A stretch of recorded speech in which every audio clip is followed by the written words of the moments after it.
Hey there, let's focus more on the important topic named as Incoterm. In this globalization we have sellers and buyers working from different nations and different product or lanes are being handled.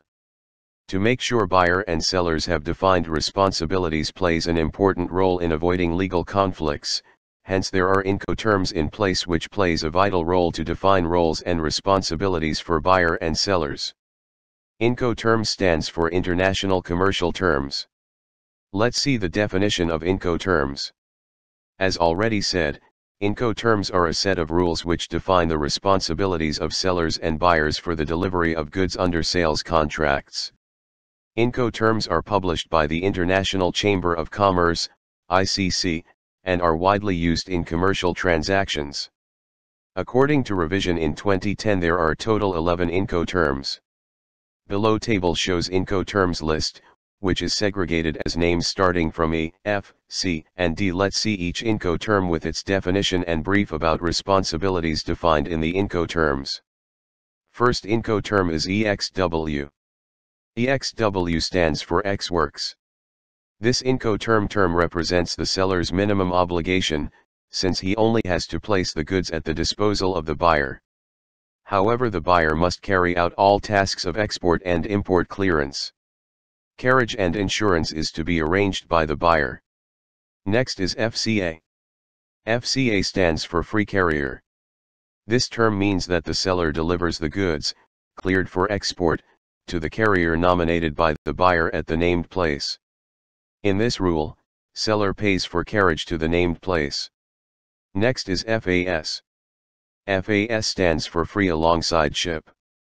In this rule the seller delivers when the goods are placed alongside the vessel at the named port of shipment. Here, the seller is required to clear the goods for export. And buyer has to bear all costs and risks of loss or damage to the goods from that moment. The important aspect of this Incoterm is this term can be used for ocean transport only. Next is FOB. FOB means free on board. This term means that the seller delivers when the goods pass the ship's rail at the named port of shipment. This means the buyer has to bear all costs and risks to the goods from that point. Here seller must clear the goods for export. This term can only be used for ocean transport. On other side, if the parties do not intend to deliver the goods across the ship's rail, the FCA term should be used. Next is CFR. CFR stands for Cost and Freight. This term means the seller delivers when the goods pass the ship's rail in the port of shipment. Seller must pay the costs and freight necessary to bring the goods to the named port of destination.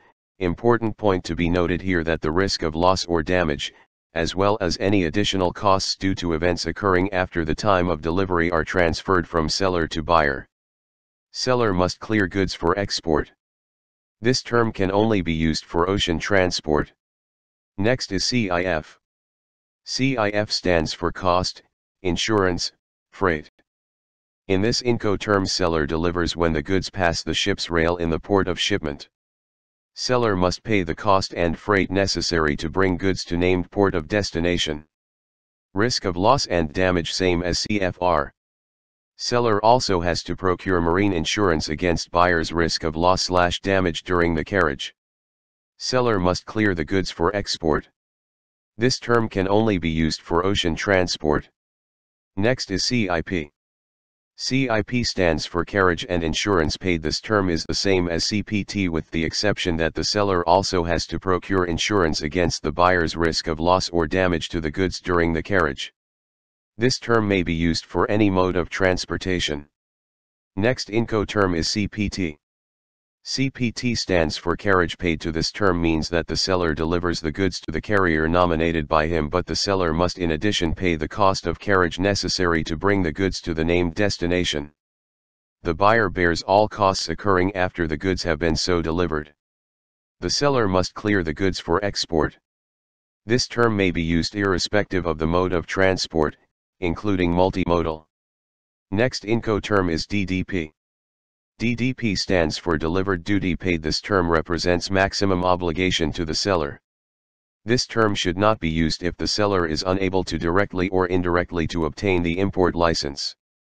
The terms means the same as the DDU term with the exception that the seller also will bear all costs and risks of carrying out customs formalities including the payment of duties, taxes and customs fees.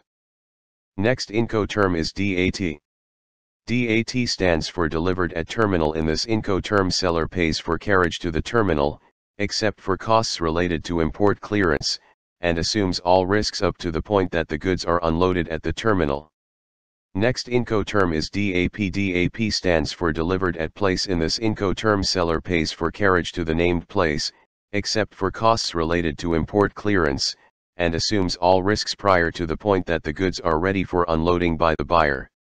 To simplify all these Incoterms in single graph, please refer this section. In this section, anything that is drawn in orange color is the responsibility of seller. Also, anything that is drawn in sky blue color is the responsibility of buyer. Also, there is exclamatory sign that represent the transfer of ownership from one party to another.